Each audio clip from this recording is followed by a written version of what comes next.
삼성태는 중국어로는 산싱두이, 중국 쓰촨성에 위치한 고대의 유적입니다.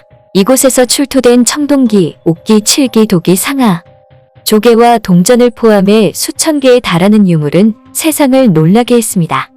특이한 신수와 살아 움직이는 듯한 청동 인물상은 사람들을 깜짝 놀라게 했습니다. 안녕하세요. 이번 주제는 신비한 삼성태 유적에 대해서 이야기하겠습니다. 끝까지 시청해주시고 재미있으면 구독과 좋아요, 댓글까지 남겨주시면 저에게는 큰 힘이 됩니다. 사천성 광안시에 위치해 있으며 형성 원인을 날 수 없는 높이 5에서 8m에 달하는 3개의 큰 흙무지와 북쪽의 강 건너편에 반월형 원량만이 있어 삼성태 혹은 삼성반월만이라 불리는 고대의 유적입니다. 3개의 흙무지 배열이 3개의 별과 같다고 삼성태라 부릅니다. 삼성태를 중심으로 유적지의 전체 면적은 12평방킬로미터에 달하는데요. 지금으로부터 약 5천년에서 3천년의 역사를 지니고 있으며 장강 문명의 원류라고 추론하고 있습니다. 어쨌든 중국으로 볼 때 오랑캐 지역에서 발굴되어 좀 당황했습니다. 최초의 발견. 1929년 농부가 논에 물길을 파다 우연히 갱도를 발견합니다. 이 갱도는 석판으로 덮여 있었는데요. 그는 석판을 드러내자 안에 많은 옥기들을 발견합니다. 이건 분명 보물일 것이라고 생각한 그는 즉시 구덩이를 다 메워버립니다. 그리고 늦은 밤 약 400점에 달하는 옥기들을 집으로 운반해 숨겼죠. 그리고 몇 년 뒤 조용히 내다 팔았는데요. 한 고물상은 이 옥기들이 남다른 점을 발견하고 수소문 끝에 농부를 찾았습니다. 이후 현지에서 선교 활동을 하던 영국 선교사의 관심을 끌게 되고 그의 노력으로 상나라 시대의 유물이라는 결론을 내리게 됩니다. 이후 지방정부는 발굴금지 명령을 내리게 됩니다. 수십 년이 흘러 1986년 벽돌공장의 노동자들이 흙무지 근처의 땅을 파다가 옥기들을 발견하면서 국가적인 주목을 받게 되었습니다. 이후 고고학 발견을 통해서 2개의 커다란 재물구덩이를 발견했습니다. 특이한 점은 유물들은 고의적으로 파괴한 흔적이 있고 불에 태워진 다음 구덩이 파묻힌 것들이었습니다. 당시에 발견된 고도의 축산 기술의 존재도 학계의 관심을 끌만했지만 세계를 흥분시킨 것은 다량의 청동기 기물이었습니다. 고대 도시. 이 유적에 놀라운 것은 단순히 몇 개의 재물구덩이나 무덤이 아니라는 것인데요.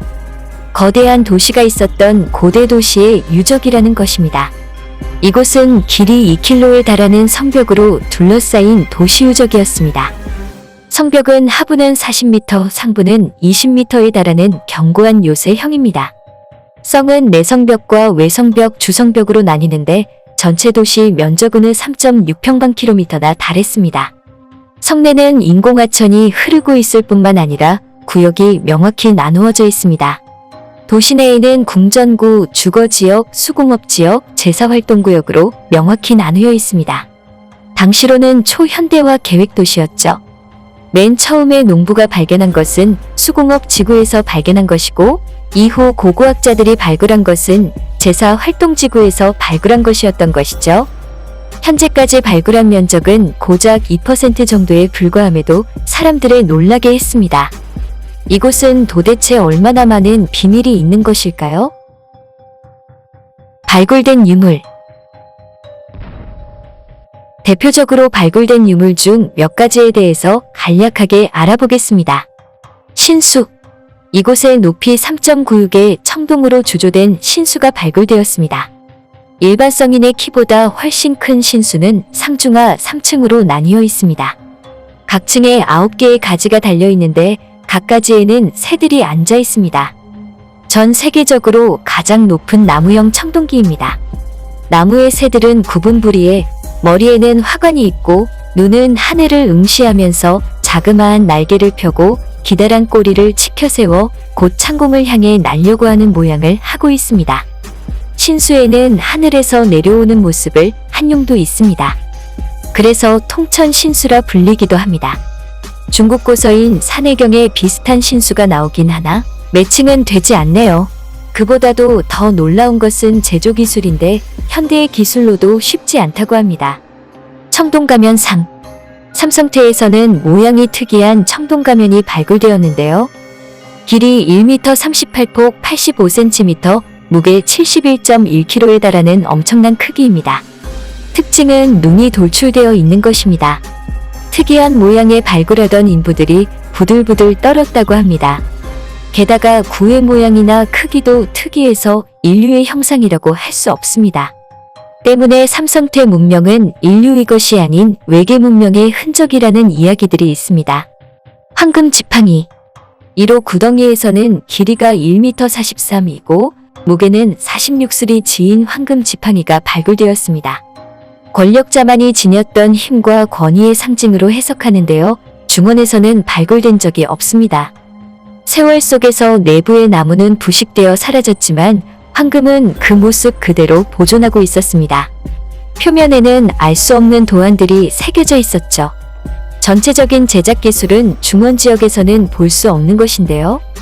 최고 권력을 상징하는 황금 지팡이는 고대 이집트, 파라오나 들고 다녔죠. 그 외에도 높이 2.6m에 달하는 전신상, 황금가면, 상을 포함해 발굴된 많은 유물은 충격 그 자체였습니다. 삼성태에서 발굴된 4,600여 개의 조개 껍질은 당시의 화폐인데 사천성 지역에서 나올 수 있는 것이 아닙니다. 고고학자들의 연구에 의하면 이 조개 껍질은 수천리 떨어진 인도양에서 발견할 수 있는 것이라 합니다. 삼성태 재물구덩이에서 발굴된 이 유물들은 모두 파괴된 상태에서 매립을 한 것이었습니다.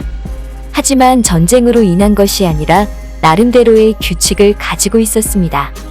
매립 순서는 옥기금기, 청동기, 상하순으로 매립되어 있었습니다. 고대에 제사할 때 재물을 태우면 신은 연기를 흠양한다고 했습니다. 따라서 재물을 드렸던 제사용기를 파괴하거나 태우는 것 또한 이해할 수 있습니다. 삼성태의 주인. 지금까지 중화문명은 황하유역에서 발원해 전파되었다 해서 중원문명이라고 하죠. 사천성 지역은 고척국으로 중국 사서에 별로 등장하지 않는 촌동네 수준으로 취급받았습니다. 하지만 상성태 유적의 발굴은 이런 전통적인 역사관을 송두리째 흔들었습니다. 상성태의 발굴은 중국의 하상주 시대 혹은 그 이전에 또 다른 문명이 시조가 있었다는 것이죠. 세계 문명의 한 축을 이루어갔지만 어떠한 이유 때문에 점차 쇠락했는지 아직은 모릅니다.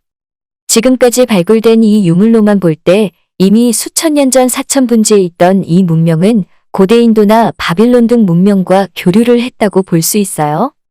발굴된 특이한 형상의 모양 때문에 외계 문명과 연관성을 주장하는 사람들도 있습니다. 발굴된 유물이 대부분 제사용품인 만큼 제사를 중요시했던 이들은 세계 여러 지방에 비밀리에 사신을 보내서 이런 제사와 관련된 청동기 및 인도양의 조개 껍질을 수입해 왔을 거라는 주장도 있습니다. 앞으로 발굴할 유적들에서는 어떤 놀라운 것들이 출토될지 더 기대됩니다. 지금까지 발굴된 것만으로도 충분히 놀라게 하죠. 꼭 마치 세계 기술 박람회를 보는 듯합니다. 동아시아 최고의 옷 제사용품, 남아시아 최고의 상아, 서아시아 최고의 청동기 제조 공법, 이집트 최고의 기술로 만든 황금 물품들을 볼 수 있습니다. 수천 년 전 삼성태는 마치 세계 무역의 허브 마냥 전 세계의 최고의 기술력으로 만든 물품들을 볼 수 있습니다. 삼성태는 상상 이상의 놀라움과 충격을 주는 만큼 중국 정부가 공개하지 않거나 왜곡하는 부분도 상당히 있을 것이라고 주장합니다.